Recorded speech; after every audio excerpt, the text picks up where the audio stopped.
ప్రధాని మోడీ రైతు వ్యతిరేకి అన్నారు స్వరాజ్ అభియాన్ పార్టీ నాయకుడు యోగేంద్ర యాదవ్. కాంగ్రెస్ పార్టీ రైతులను ఆసుపత్రి పాలు చేస్తే బీజేపీ ఐసీయూలోకి నెట్టిందన్నారు. రుణమాఫీ రైతు సమస్యకు శాశ్వత పరిష్కారం కాదన్న యోగేంద్ర పంటకు సరైన మద్దతు ధర కల్పించాలన్నారు. బాలాకోట్ ఘటన తర్వాత రైతు సమస్యలు పక్కదారి పట్టాయని ఆవేదన వ్యక్తం చేశారు. ఎన్నికల్లో విజయం కోసం ఆర్మీని ఉపయోగించుకోవడం బాధాకరమన్నారు. రైతులకు మేలు చేసే నాయకుల్ని ఎన్నుకోవాలంటున్న యోగేంద్ర యాదవ్తో Bharat face to face. Yogendra Yadav former psephologist రైతు సమస్యల గురించి చాలా పోరాటం చేస్తున్నారు. ఆయన బెంగళూరు ఎలక్షన్స్ లో ఆయన कर्नाटक इलेक्शंस लो प्रकाश राज की सपोर्ट చేస్తున్నారు. सो योगेंद्र यादव जी ओवरऑल अभी चुनाव चल रहा है, पार्लियामेंट चुनाव चल रहा है, फार्मर्स इश्यूज पे आप फाइट कर रहे हैं, तो फार्मर्स इश्यूज इस इलेक्शन में इम्पैक्ट फार्मर्स इश्यूज का इम्पैक्ट कितना रहेगा, मतलब कितना % रहेगा? हमने सोचा था कि बहुत रहेगा. रैयत का सवाल, किसान का सवाल पिछले 1.5-2 साल में इस देश का सबसे बड़ा सवाल बना. जब दिल्ली में किसानों की रैली हुई, किसान एक साथ हुए, सारे ऑपोजिशन के लीडर्स वहां पे आए, तो ऐसा लगता था कि किसान का सवाल सबसे बड़ा सवाल बनेगा. जनवरी के महीने में, फरवरी के महीने में काफी बड़ा सवाल था. उसके बाद बालाकोट पुलवामा के बाद थोड़ा कम हुआ है, लेकिन मुझे विश्वास है कि जब वोटर वोट देने जाएगा, गांव से वोट देने जाएगा, किसान जाएगा, तो वो पूछेगा अपने आप से कि अच्छा पिछले 5 साल में मुझे क्या मिला, पिछले 5 साल में इस देश में क्या हुआ है. पुरानी सरकारें किसान की हितैषी नहीं थी, किसान के फेवर में नहीं थी, लेकिन जितना ज्यादा मोदी सरकार ने किसान को नुकसान पहुंचाया, पहले की सरकारों ने किसान को हॉस्पिटल में पहुंचा दिया, पेशेंट बना दिया, मोदी सरकार ने पेशेंट को आईसीयू तक पहुंचा दिया, ये हुआ है. इसलिए मैं समझता हूं कि किसान एक किसान के रूप में वोट करेगा और इस सरकार को सबक सिखाएगा. So you are saying Congress is better than BJP when it is dealing in farmers issues? I would not say better. I would say Congress was bad. BJP is worse. वो खराब थी, ये उस बद है और ये भी बदतर है. इस देश में किसान को अपनी राजनीति बनाने की जरूरत है, अपने मुद्दों पे अपनी राजनीति. ना कांग्रेस ना बीजेपी किसी से काम नहीं चलेगा. बस बीजेपी कांग्रेस से भी खराब है. ये क्या? कांग्रेस का मैनिफेस्टो में 2 इश्यूज, बड़ा इश्यूज है. वो बोल रहे न्याय मीन्स 72,000 रुपीज पर एनम, और सेकंड इश्यू फार्मर्स का पूरा कर्जा माफ करेंगे. ये पॉसिबल है? ये दोनों इश्यूज पॉसिबल तो है. सरकार की पॉलिटिकल विल होनी चाहिए, सरकार इसको प्रायोरिटी बनाए तो बिल्कुल पॉसिबल है. 72,000 रुपीज पर मंथ देश के 5 करोड़ फैमिलीज को बोल रहे हैं. उसके लिए बजट में एक्स्ट्रा पैसा देना पड़ेगा, उसके लिए एक्स्ट्रा टैक्स लगाना पड़ेगा. अगर टैक्स लगाएं तो बिल्कुल पॉसिबल है.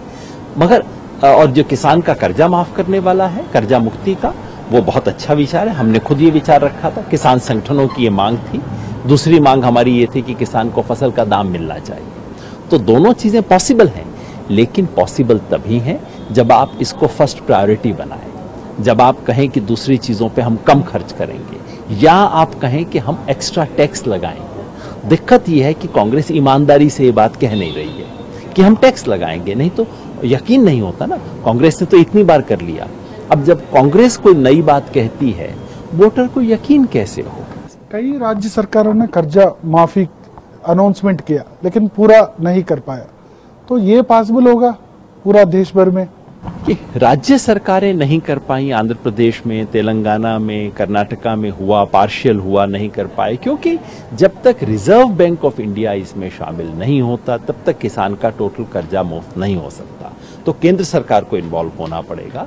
अगर केंद्र सरकार और राज्य सरकार मिलके करे तो बिल्कुल हो सकता है, क्योंकि जितना किसानों का कर्ज है उससे ज्यादा तो इंडस्ट्रियलिस्ट का कर्ज माफ हो चुका है.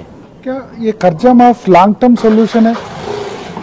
कर्जा माफी किसान की प्रॉब्लम का सॉल्यूशन नहीं है.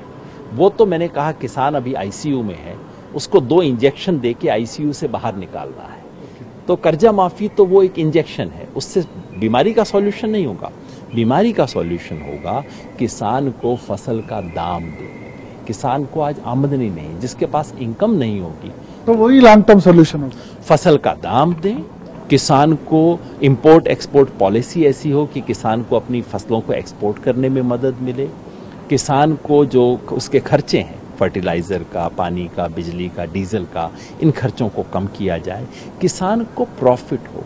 खेती घाटे का धंधा है आज, खेती किसानी को, रैयत के काम को मुनाफे का धंधा बनाया जाए, वो बनाना पड़ेगा, नहीं तो अपने आप में कोई सॉल्यूशन नहीं। तेलंगाना में आप प्रोफेसर कोदन राम से वर्क कर रहे, उनके साथ काम कर रहे। तेलंगाना में एक स्कीम भी इम्प्लीमेंट हो रहे, रैतु बंधु, उस स्कीम के बारे में आपका राय क्या है?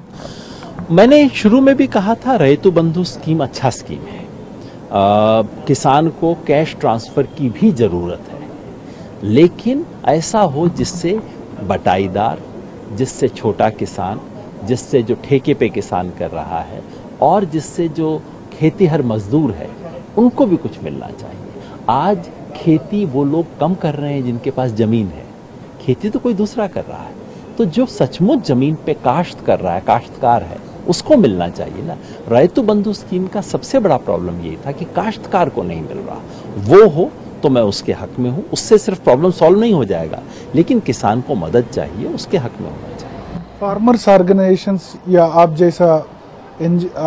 जैसा लोग इस इलेक्शन में किसको सपोर्ट कर रहे हैं, नरेंद्र मोदी या राहुल गांधी? ये तो इस देश की बदकिस्मती है कि इस देश को नरेंद्र मोदी और राहुल गांधी में से चुनना पड़े। हम किसान संगठनों की तरफ से कह रहे हैं कि नरेंद्र मोदी किसान विरोधी, रैयत विरोधी है, उनका विरोध करना है, लेकिन इस देश की कोई एक पार्टी ऐसी नहीं है जिसको आप खुल के कह सकें कि ये किसान के हक में है। इसलिए हम स्वराज इंडिया के लोग कुछ जगहों पे जो कैंडिडेट हैं, ऐसे कैंडिडेट जो सचमुच किसान के साथ खड़े रहे हैं, तेलंगाना में जो तेलंगाना जन समिति है उसके साथ उसके कुछ कैंडिडेट हैं, यहाँ कर्नाटका में प्रकाश राज कैंडिडेट हैं, इंडिपेंडेंट कैंडिडेट हैं, लेकिन वैसे शहर से लड़ रहे हैं, लेकिन वो किसान के मुद्दों से जुड़े हुए हैं, मजदूर से जुड़े हुए हैं। प्रकाश राज सिर्फ एक फिल्म एक्टर नहीं है, वो सोशल मूवमेंट से जुड़े हुए हैं, इसलिए हम उनका सपोर्ट कर रहे हैं और ऐसे जितने भी कैंडिडेट्स देश भर में हैं उनको हम सपोर्ट कर रहे हैं। సో యోగేంద్ర యాదవ్ గారు అయితే చెప్తున్నారు, మొత్తానికి నరేంద్ర మోడీ ప్రభుత్వం రైతు వ్యతిరేక ప్రభుత్వం. అంతకుముందు ఆసుపత్రిలో కాంగ్రెస్ సర్కార్ రైతును పడేస్తే నరేంద్ర మోడీ ప్రభుత్వం ఏకంగా ఐసీయూలోకి తీసుకెళ్లింది. సో రైతులు నరేంద్ర మోడీ కాకుండా ఇంకెవరికి ఓటేసినా సరే అన్న అభిప్రాయాన్ని వ్యక్తం చేస్తున్నారు. అదే సమయంలో రుణమాఫీ అన్నది లాంగ్ టర్మ్ సొల్యూషన్, రైతులకు కాదు, లాంగ్ టర్మ్ సొల్యూషన్ కనీస మద్దతు ధర రైతులకు ఇవ్వడమే అన్న అభిప్రాయాన్ని యోగేంద్ర యాదవ్ వ్యక్తం చేస్తున్నారు. కెమెరామెన్ బాలుతో భరత్, V6 న్యూస్, బెంగళూరు నుంచి.